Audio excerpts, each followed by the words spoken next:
We have a really fun cookbook today. This one was requested by a subscriber as I was showing, all of you, all the cookbooks that I picked up at a library book sale.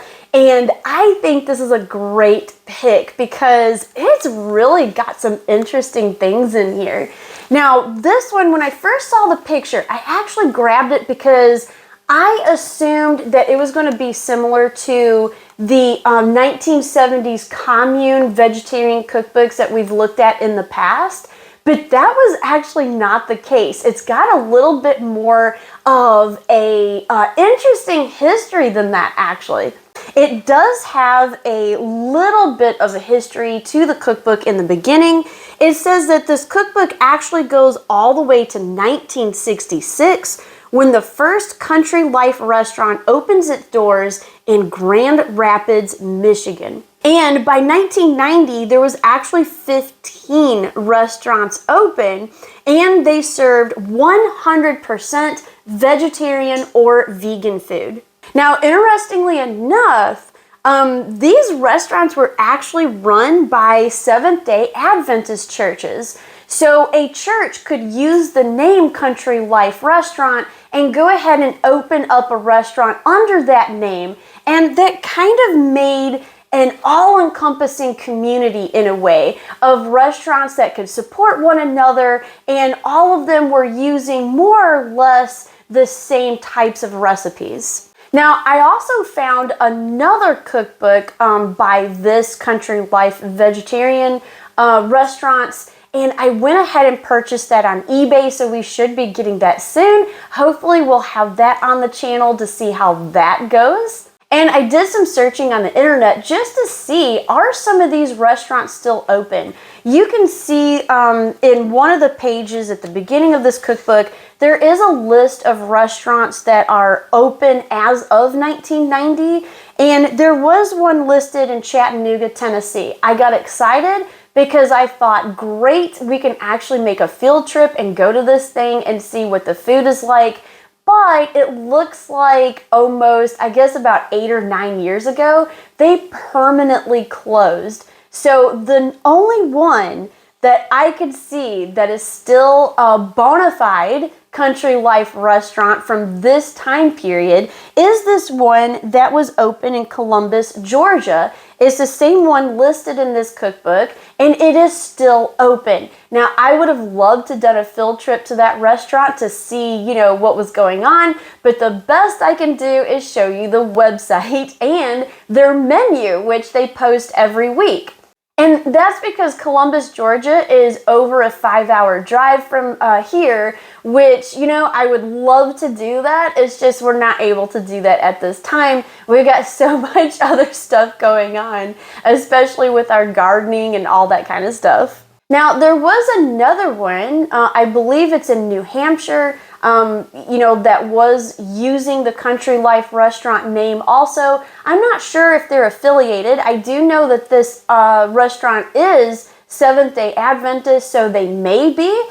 They may have opened later and decided to try to revamp the name, but they were not listed in this cookbook, and I couldn't really see them in any other publications I found from Country Life cookbooks.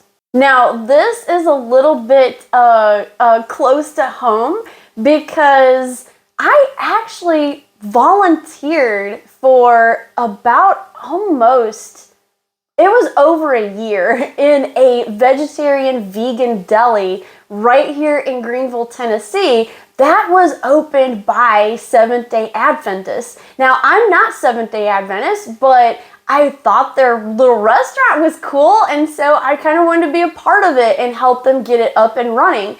Now, we were successful for a bit. Unfortunately, I believe the location is what ultimately doomed the restaurant, as it was a little bit out of the way, not on the beaten path. So it was easy to forget that there was actually a restaurant out there in this county. So, I don't blame the people because I forget restaurants are open all the time if they're kind of way out off on a, country road or whatever. So, it was just location. But It was a really great time. I enjoyed working there. I met some great people. We had fun. We made lots of food, which is, right up my alley. So I think it's really fun that I picked this up from the library, not even knowing what it was, and I have a little bit of connection to the food, and yes, some of this food did look familiar, and I believe I've made a variation of it in the past while working at that restaurant. So, with that being said, let's go ahead. We're going to launch out of our history lesson. And you can see I've got all of our ingredients here waiting to be put together into what I'm going to show you while we cook. So let's go ahead. I will turn this camera around, show you the recipe, and let's get cooking. And here's the recipe we're going to do. These barley burgers sounded really good, and I have some extra hamburger buns I need to use up, so I thought this would be perfect. We're also going to make this soy mayonnaise that I thought would be really perfect with these burgers. So let's go ahead and get started on the burgers first, and then we'll go ahead and make this while the burgers are in the oven. I've got our ingredients out. Now I went ahead and made the barley yesterday. So I went ahead and got that done just because this takes an hour to cook. So I just kind of wanted that out of my way. But the rest of it, we need to go ahead and shred and chop and mix. So let's go ahead and get that started.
And now that the burgers are in the oven, I did notice one thing with this particular recipe.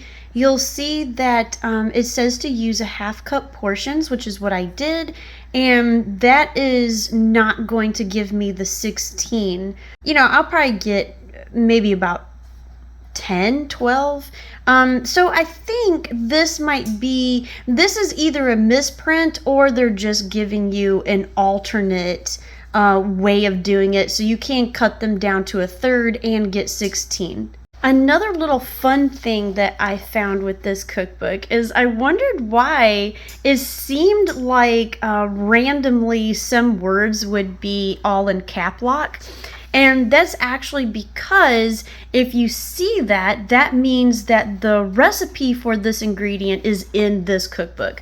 So if you want pimento cheese sauce, you can go ahead, look through this cookbook and find it and see, if you want to make your own. Now this is one of the recipes that I do remember making at the vegetarian deli that I worked at, is the very traditional haystack. Apparently this is a great favorite in the Seventh-day Adventist Church, or it is around here, but I do see it listed here also, so this must be something that goes pretty far back in that church tradition. And this is kind of cute. This shows you how to make your own corn chips. I think that's a really nice little addition to that. And here you see the recipe for the pimento cheese sauce that we saw in capital letters earlier. So here's how to make your own cheese sauce without any dairy. I also thought it was really nice to have quite a few carob recipes throughout this. I think that's a good addition, especially for people like me who really shouldn't be eating chocolate. I made the mistake of eating some chocolate a couple of weeks ago and I really regretted it. So maybe I'll look into this carob tofu cheesecake instead. Now the only thing that I substituted in this recipe, you can see this is not whole wheat breadcrumbs, but I already had this open, so I didn't want to buy a new one until I had used this up. But I will be switching to the whole wheat breadcrumbs because I think that's a really easy and smart way of substituting whole grains and getting some more whole grains in your diet. Now, since we've got that in the oven, let's go ahead and make our mayonnaise.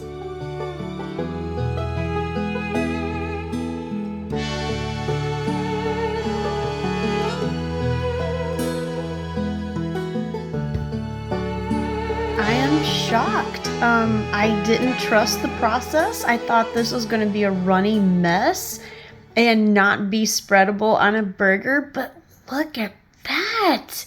That is a mayonnaise. The oil really came through and helped this quite a bit. So we'll go ahead and put that in the refrigerator, let that chill, and be ready for our burgers when they get done. I think though maybe we should try a little taste test. I am pleasantly surprised by the taste of that too. It's really good. I've never actually had like a soy-based mayonnaise. If I did make my own mayonnaise, it was years ago and I did it the traditional way, you know, with eggs and, you know, oil, that kind of thing. But that is a really decent substitute and a lot cheaper than your store-bought vegan mayonnaise. So this might be staying in the repertoire. I really like this. Now our burgers are almost ready, so I'm going to go ahead and prepare this side. We've got this in the air fryer in our fry basket. These are so good. They also make sliced carrots breaded, and those are also really good. This is a perfect way if you want that kind of French fry look and kind of taste, but with a vegetable. It works out really good and it's really tasty, and it's also really quick. You know, a good way to just get a really fast vegetable on your plate. So I've got that in the air fryer. The burgers are still cooking, and I am going to go ahead and get our fixings ready. I think these are finally done, so let's go ahead and check. Ooh, they look really good. Yeah, I think those are ready. So let's go ahead. We will put these on the burgers. We'll get them dressed, and then we're going to do our taste test. All right, these are finally done. Now we already know how the green beans taste. They're good. I say we just skip them for now and go right to the main attraction.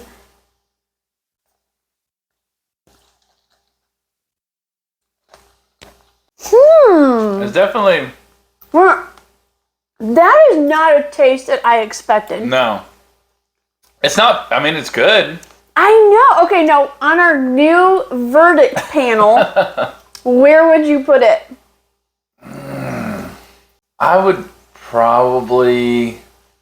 I would probably have to do a 3. Oh, you're going to put it on the third one. Okay, I was going to put it on the very good, but we'll... really good, but yeah, we'll probably knock it down to 3. I think that's fair. It's good, and we'd eat it. Yeah. I'll tell you what's shocking me, and I think this is why we're having such a hard time trying to categorize, like, how to talk about this. I think it's because it tastes almost identical to stuffing. It does. Yes, it's stuffing or dressing, however you want to put it. It tastes like the Thanksgiving stuffing that you have in your turkey. And I can't tell, like, like I was almost wondering if it was like a part of like the bread made it taste that way. No. But it's definitely the bun, and it's not instantaneous. Like it's not overbearing flavor. Like you barely, like it's on the end of the flavor. You know what I mean? Like it's not your initial. It's got a good texture. It's not bad for texture. It doesn't fall apart as bad as like some vegan or vegetarian burger. Not at all. Alternatives. But honestly, like, I would almost rather have it without it being between two more slices of bread. Yeah, I kind of think so too. Like, it does taste like you put stuffing in between two pieces of bread. Yeah. And it's probably the sage and savory and thyme that it calls for. You know, would I make this again? I'm not sure, actually. Right. I might tweak it a little bit. That's kind of why I was along the 3. Yeah, I think that's fair. The effort that it takes to do it. You know, like, there's other vegetarian burgers out there that I would rather eat, probably. Now, the mayonnaise, I think that's really good. Yeah, mayonnaise is good. Yeah, you can put, you know, I mean, it's a good base also. Yeah. So you can throw some dill in there, you know, spice it up, make an aioli if you want to. That was actually surprisingly good. As for the burgers, I did expect them to taste better than, you know, what they do. And I think it's just the stuffing that's throwing us off. There are other burger recipes in here, so we may rejoin and come back to this. I think the new Farm Vegetarian Cookbook's soy burgers are better. Yeah, those were really good. Now, as far as the cookbook, I would say, you know, I paid next to nothing for this at the library book sale, so I'm not upset that I bought this. I really enjoyed looking through it.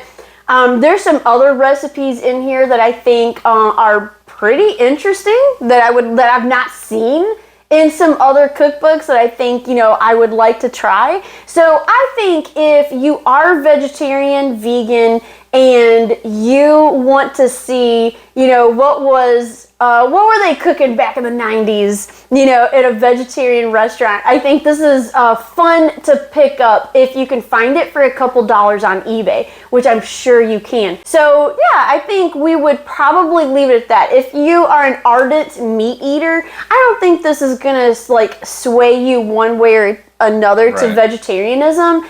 And I also think that there are better meatless recipe books out there that if you're not wanting to go full vegetarian, but you just want to kind of add some entrees into your regular diet just to get some more, you know, veggies in you, I think there's better cookbooks out there. Yeah. So this one I think is fun if you're already a vegetarian or a collector of odd, obscure, vintage cookbooks and you just want to pick this up to look through it and try some things, experiment. I think that's where this comes in. Yeah. So there you go. We have a really interesting stuffing burger that we did not see coming for you to try if you want to. And for next week, who knows? I've got another couple of picks from subscribers, you know, that they really wanted to see these cookbooks first. So I'll probably, you know, throw them first. Yeah. We just don't know which one yet. So we'll look through and pick something really cool and interesting and then try it for next week. So thanks for watching this episode. Hope you enjoyed it and we'll see you next time. Bye. And if you like historical cooking and unusual cookbooks, here's 2 more videos you might enjoy. And make sure to like and subscribe for more foodie adventures.